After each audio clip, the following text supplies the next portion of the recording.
Mbebo to yana mokili on comprendre na sens mokili n'est-ce pas? Yeah. Adam na Eva mwana wa sonani. Caïn. Caïn. Leki na Abel. Abel na Caïn nani mtafuta ki libabe ya kuzala mwana liboso to baba nani watambola ki malamu to azaki na benediction makasi. Caïn po azaki na bisene mabe mtema so. Mwana liboso entre Caïn na Abel nani? Caïn. Caïn.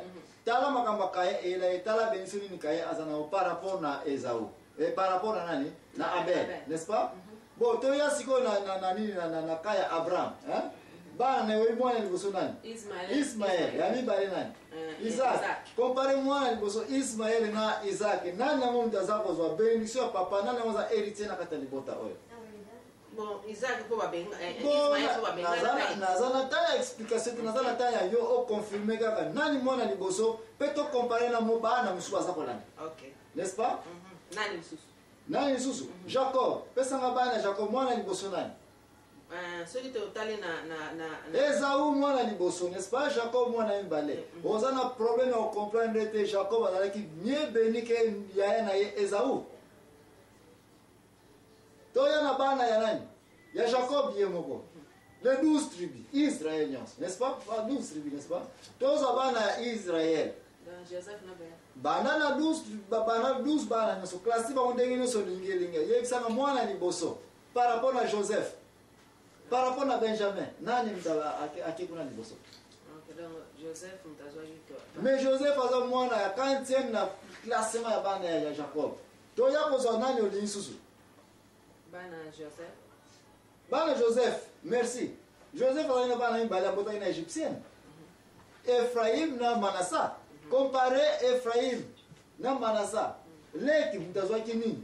Mapambo ni mingi koleka. Oyo botanga batu maboko. Ah, yo kutupesa biso histoire. Onde ngine webela welekela ki. Bon tangu papa na bango Jacob akomaki mo. Koko na mama akomaki mo bange bwa akwaza isu komona te. Oui. Walinganya beni bana. Siko asengi Jacob aya na bana kwa beni bana. Oui. Siko Jacob atie mwana oya liboso. Na droite ko droite yende mutakupesa akubeni liboso oya leki siko yelo kola za komona ta yeba ki deja na sens na ya ba puissance o na makasa zaki nango a tourner maboko siko papa ye Joseph azui maboko alo papa maboko no tourner eza o tiamo na erreur na inverse maboko oyo mwana liboso na droite n'est-ce pas ko héritier ya lobi na yebi ona sosa Engine bagé leki aizui mapambo ya nini ya n'est-ce pas? To ya susu na kaya roi David ni bota na papa na mama Esaïe, n'est-ce pas? Quand ni bota ba roi David a bota okoya ko mona yete mosali nzambe aye kwa bénir mwana oya okoma roi apese onction ya mona ki mwana liboso na ke wana nzamba lobike yete David ndeko ni makuna toya na kaya ye moko roi David toya na kaya ye moko roi David bana na ye bari bana ne abota wana yo ye bisanga ye mwana nini yango oyo azwaki mapambo le makasi oya suka Salomo mais Salomo zala kutu parmi mwana ni bosoto bibalete na ligne ya nini ya bana ya David tito ye pa Joseph ya papa ya kolo yesu mwana ni bosona ni Jésus metala ba petit frère ba Jacques ba mo pete ba ba kutu soutenir ba nini ba para mais Jésus yo moni place Jésus ça là yo moni place Jésus ça ici ba para na ina cadre que mwana lisungie mwana liboso ye c'est ton contrat za ki exposé donc bande kona ngai eloko na liko lo ba awa ngai l'impresario Joachim Zambwana na za ko yebisa bino ete développement ya recherche à sujet d'héritage de ko sala ba para mingi bazali ko sala erreur mbongo ni osazali na yango azaka ko tia yango na mwana ya liboso ye okena ba classe ntalu ba classe zali ke mbongo ni osala ko sisi ba mbongo baleki ne kuti moyen bazo susu bien ezate kolata ye kaka ba classe interne ye kaka buko lupa kombo ne kaka bani mais surprise ezalaka toujours même si moi liboso yem to sa sisi classe yem to sa ko sa boza ko ye ni kunja famille atandele mwana moko ko bimana libumu wana akoyiko la deuxième troisième quatrième même huitième enfant oya ko zala ete à la longue mwana na ko zala l'étoile brillante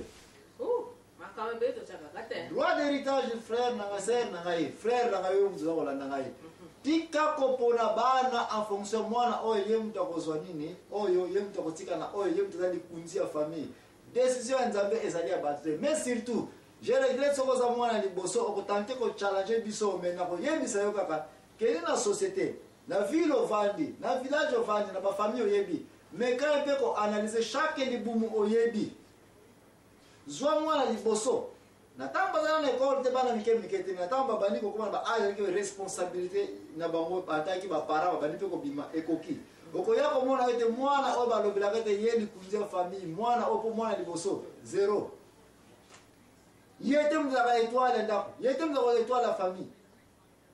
Mais si je n'aime pas que kuna te na tante ko kota na sujet o epoka na la kisayo sena ke héritage ya bana Israël tango ezako kita nzambe azako pesa yango toujours na bana elingolo bagade yo parent place nyonso ozali nzambe soka promettre yo ke ozana bénédiction nzambe azako sive yo soki bénédiction nzambe pesi yo okomi ko tante ko loba ete na ko tikela yango bande ko na ngai famille na ngai bana ngazi na ngai automatiquement ozako kanga mapabo le nzambe prometaki yo.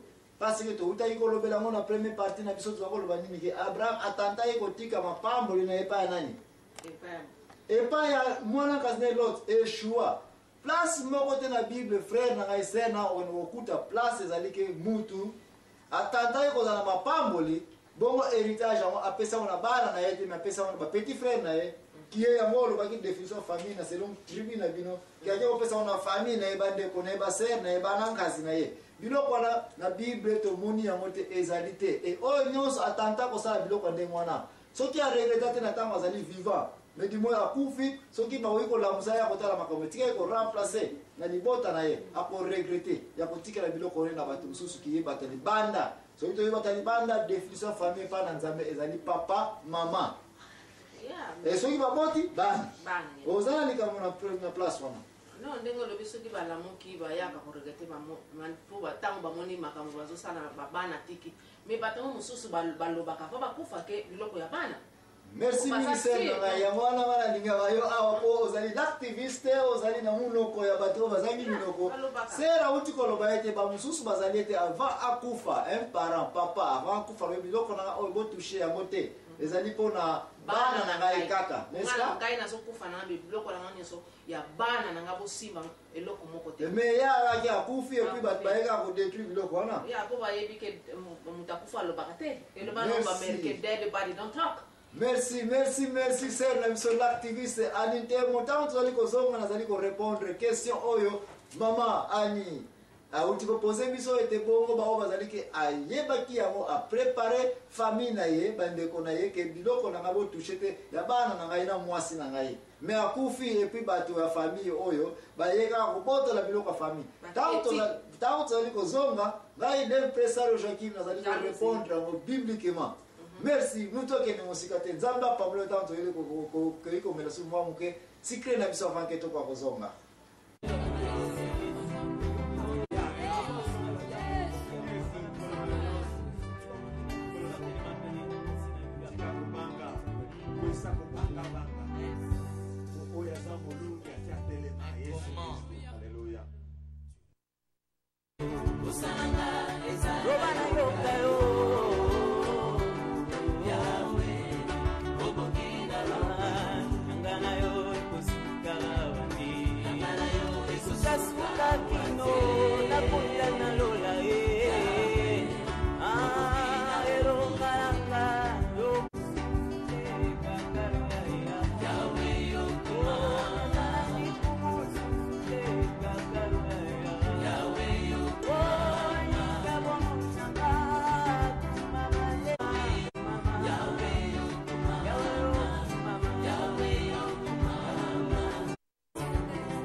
kozanga nazali pewa yo kozanga nazali pewa yo Bandekona ezali présenté par l'impresario Joachim Zabona. La vérité ezali émission obo sepela kanango parce que ezali ya biso te ezali ya bino. La vérité pe ezali émission oyo ezali kovana na ndako ezali kaka kotala biso mais ozako bomatana yo.